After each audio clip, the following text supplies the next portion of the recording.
tiešām tā, ka, kad es mācījos skolā, es 12. klasē īsti nezināju, ko es gribu darīt. Es ļoti aptuveni sapratu, ka tie varētu būt mēdīji, bet tā nebija konkrēta televīzija vai rakstošie vai runājumie kā radio. Un tad es sapratu, ka jāiet ar žurnālistiem, acīm redzot, mācīties, ko es arī darīju. Un tur es arī tiku mācīties. Bet man pirmā pieredze bija radio. Bija Eiropas Hit radio izsludinājuši konkursu, vadīt kaut kādus konkrētus raidījumus, es pat neatceros vairāk nosaukumus, bet tie, protams, nebija ēterā. Nē, ēterā bija, bet nebija dzīvē ēterā, tie bija ierakstā, kā viņiem izprincipā ir. Un tad bija konkurss, un es kaut kādā, nezinu, kādā pārsteiguma pakāpē priekš sevi šobrīd pieteicos tur, un kaut kādā laimīgā kārtā tā kā uzvarēju. Un tad es vadīju kaut kādus raidījumus 3 par koncertiem, par modi, nu tur par visu kaut ko kā jau jauniešiem, par visādām tēmām.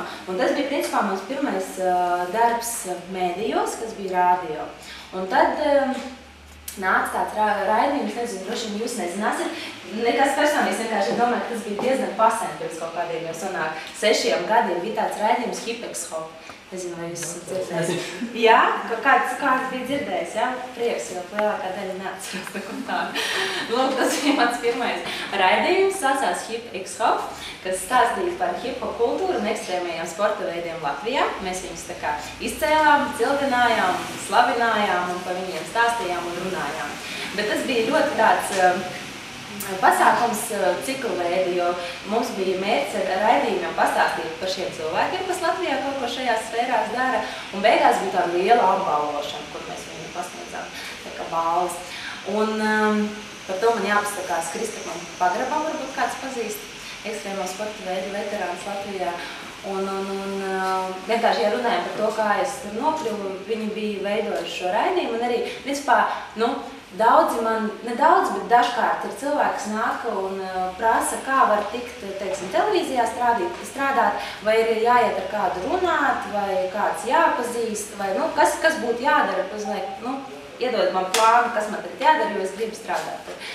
Un es nezinu, jo tas tāds kaut kāds, viss ir kaut kāda notikuma salikums, bet šajā gadījumā pazīšanās savā veidā, protams, ir svarīgi, jo uz šo te pirmo raidījumu, kas, protams, ir visa sākums, kā vienmēr. Kaut kāds mazumiņš vienmēr ir visa sākums.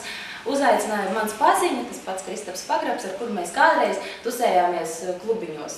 Kas izklausās tā, baigi svarīgi pazīšanās, bet kaut kādā mirklī tas vienkārši nostrādāja. Viņš piezvana, atcerās par mani, saka, klausies, vai negribu atnākt uz provēm. Es tajā brīdī vispār, es nezināju, vai es gribu, vai es negribu, bet es aizgāju. Un tā man salikās, ka es tur tiku.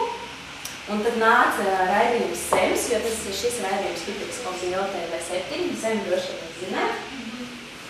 Un tā kā bija tajā pašā televīzijā, tad no SEM veidotāji bija kaut kā mani pamanījuši, acīm redzot, tur tā kā uzaicināt. Tā bija fantastiska pieredze. Ja kāds no jums klātesošie, jums nezinu, kāda iemesla dēļ jūs atnācāt, iespējams, ka varbūt jums interesē kaut kas tieši par televīziju. Ja kāds vispār plāno strādāt vai interesē tieši darba televīzijā, tad SEMS ir fantastiska pieredze, jo tas ir dzīvais ēters. Tiešām tev tur ir jāstrādā. Tas nebija tā kā Eiropas Hit radio vai tajā pašā Hip-Hopā, tā bija forša pieredze darbā ar kameru, bet dzīvais ēters, protams, ir kaut kas pavisam cits. Ka tev tiešām tajā mirklī ir jāstrādā un tu nevari pateikt to, jo man nesanāca pārakstam vēlreiz. Lūk, un tā bija tiešām ļoti laba pieredze 3 gadu garumā ar Kasparu Zlīdni, ar kuru mēs šobrīd atkal strādājam kopā, arī tas viss tā savā ziņā liktenīgi laikam. Tad vienā brīdī laikam bija sajūta, ka tā kā pietiek, jo 3 gadi tomēr kaut kāds saka arī tādā ofisa darbā, ka ir pēc 3 vai 5 gadiem, kā kurā versijā, ka ir jāpamaina kaut kas, ka izaugsmes vairāk nav un ka kaut kas tā kā ir jāmaina, tad laikam tas bija tas posms, kad man likās, ka ir jādara kaut kas cits. Tad es pusgadu nedarīju neko, un tad arī atkal liktenis vai kas. Parādījās Iveta Feldman, kuru mani redzēja kaut kādā pasākumā jaunā gada, kur mēs nebijām sasveicinājušies vienkārši. Es vadīju zālē, viņu vadīju priekš skatītājiem kameras priekšā. Tur bija tāds pasākums. Un viņi man vienkārši redzēja, ka es tur tāda esmu. Un jā, un uzaicināja vadīt kinomāniju. Principā tas tāds ceļš arī ir bijis, nu, pa etapiem, bet vienkārši par ko ir stāsts? Par to, ka es brīžiem arī aizdomājos un arī ejot uz šejieni, es aizdomājos par to, ka es nevienā brīdī neiespringu un nu, tā apzināti neteicu, es ļoti gribu strādāt televīzijā, ļoti, nu, ka lūdzu, nezinu, Dievs vai kas, nu, ka vai gāju pie kāda un prasīju padomu vai kaut ko konkrēti darīju lietas labāk. Es visu kaut kā tā viegli gāju un pārgāju no viena otrā. Un par ko es atkal domāju, kāpēc tas tā ir? Es nezinu, kāpēc tas tā ir. Es vienkārši domāju, ka, nu, kas būtu, ja es iespēju? Man liekas, ka, teiksim, ja jūs ticat visādām enerģijām, nu, es ticu. Un tad man liekas, ka ir enerģija, kas, teiksim, ražo kaut ko, lai kaut kas īstenotos. Un ja tu tā baigi iestrīgs un domā, es gribu, tad sāc domāt, bet ja nu nesanāks, un tad, nu, kāda es iešu tur ar kādu runāt, un ko par mani padomās. Un tu sāc tā kā, bet, jā, nu, un kas būs? Un tad tā enerģija kā stiprāk, kas iet taisni līdz tavam mērķim, ja? Un tad viņi sāk šitā, un kas būs, un kas nebūs, un kāpēc tā, un kā, un ko tu padomās? Nē, labāk es laikam tomēr negribu, tad tu apstājies, jo tu baidies, teiksim, ja? Un tad kaut kādā mirklī tu, protams, varbūt atnāc, bet ilgāk. Bet manā gadījumā bija tā, ka es droši vien kaut kur, nu, biju priekš sevis apmēram sapratusi to jomu, ka tie varētu būt mēdīji. Bet neko konkrētu un es neko nedarīju tādu ļoti apzinīgu, nu, kas man tuvinātu manam mērķim. Un tāpēc viņš tā lēnām, un man tā pārsteiguma aizgāja bez jebkādiem tā kā, nu, trakumiem vai emocionāliem pārdzīvojumiem un tā. Un tāpēc es nezinu, tā nav nekāda varbūt patiesība, varbūt tieši patiesība, ko jūs visi zinat, un es tagad neko jums jaunu neatklāju. Vienkārši tas ir mans kaut kāds pārdoms, kuras es izlēmu jums pastāstīt. Un par to, ka droši vien, ka ir cilvēki, kuriem strādā modelis, kā arī, teiksim, daudzās grāmatās tiek raksts, nu, ka ļoti kaut ko gribi, vizualizē un tā. Un manā gadījumā, man liekas, ka man nu, tā vizualizēšana sanāk tāda baigi saraustīt, un tad es sāku domāt visādas versijas, nu, kāpēc varētu nesanākt, nevis kāpēc varētu sanākt. Un ja tu tā atslāpsti, tad arī gudrās grāmatās raksta, ka izdomā, ko tu gribi. Un tā kā, nezinu, nu, arī vai jūs ticat visādiem visumiem, dieviem vai kādam, kurš to sauc, nu, kaut kādam augstākajam spēkam, tad kā pasaka, ko tu gribi, tā kā pasūti, kā tur no interneta es gribētu tur to, teiksim, ne? Un vienkārši palaidi. Nu, tic, ka tev, nu, teiksim, tas, nezinu, kā internetā pasūti, tas internets tev ātrāk vai vēlāk, ka tas shippings, nu, atnāks un būs tev tas, ko tu esi eBayā pasūtījis, teiksim, ja. Un līdz ar to, man liekas, ka šeit ir tieši tas pats tic, un tu nedomā pagāni, ja nu tur uznāks tsunami, vai no ja nu kapteinis saslims un kuģis nebrauks, nu vienalga. Un tad tu sāc domāt, un tad tu baigi saraust.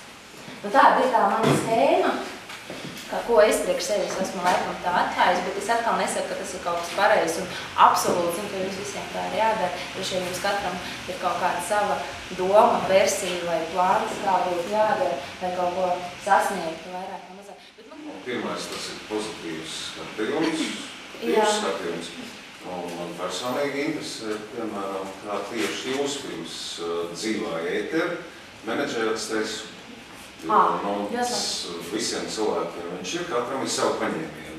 Jā. Tā kā es šajā jomā darbojos, tad man tas īpaši interesē. Ko jūs darāt, ja drīkst zināt? Stresa menedžments. Fantastiski. Dažādām metodēm. Nu jā, tad drošāk man jāprasa jums, bet nu labi, es padalīšos ar savu, jo... Tā ir praksa. Jā, praksa, tieši tā. Man nekādas tādas metodas nav. Tas ir viens no punktiem, ko es arī biju sev piezīmējusi. Un man ir kaut kāda uzticēšanās. Atkal runājot par kaut ko, kas ir augstāks par mums, vai ticību sev, tas ir principā tas pats, manuprāt. Un es vienkārši, nu, zinu, ka neviens speciāli man negrib darīt pāri, nu vienalga, kas tas būtu apkārt vai es pati. Un ja es uzticos, ka viss būs kārtībā, tad tā arī būs. Man kaut kā tāda uzticēšanās ir. Un tad man arī brīžiem, protams, nevis brīžiem, bet arī vienmēr man tā, ka es arī droši vien par šoreiz aiziešu no šeit, es domāju, ko es tur runāju, vajadzēja taču tā un tā, un tev, nu, ļoti skaidri bildi galvā, ko vajadzēja teikt, bet ko, protams, ka es nepateicu. Un tad es sev arī vienmēr mierinu domāju, es izdarīju to, ko es varēju tajā brīdī izdarīt. Un, tas laiks ir pagājis, nezinu, iemācies kaut ko no šī mirkļa un ej tālāk un dari labāk. Uzticēšanās, jo es zinu, ka apkārt ir tā labvēlība. Un tikai mēs viņu sačakarējam ar kaut kādām savām domām vai rīcībām vienalga. Un es kaut kā uzticos. Nezinu, vai šajā menedžmentā vispār ir tāds punkts jūsu darbā, bet tas ir tāds. Bet jūs uzticēties operatoram, jo tā tiešām ir arī operatoram, jā. Stundu vai ilgāk. Jā, tieši tā. Jūs uzticēties tam operatoram. Uzticos visu laiku, citādāk jau nav varianti. Nevajadzētu. Jau neko. Ja es pareizi saprotu, ja paļāvība, ka viss būs ok. Jā, tieši tā. Ka viss sanāks, man sanāks un pārējie arī būs. Jā, nokritīšu, pasmiesies par mani un aizmirsīs. Kaut vai tā, kas varbūt tik traks tagad notiks, ka es nespētu pārdzīvot. Kas? Reāli, nekas. Es visu, labi, dienu tu pasmiesies, Twitterī ierakstīs, Anna Rozīte nokrīt uzstāšanās laikā. Ok, labi, pasmiesies, parunās. Dzīvojam tālāk. Viss. Viss pareizi attieksmi. Jā, paldies. Man prieks, ka tu atbalsti.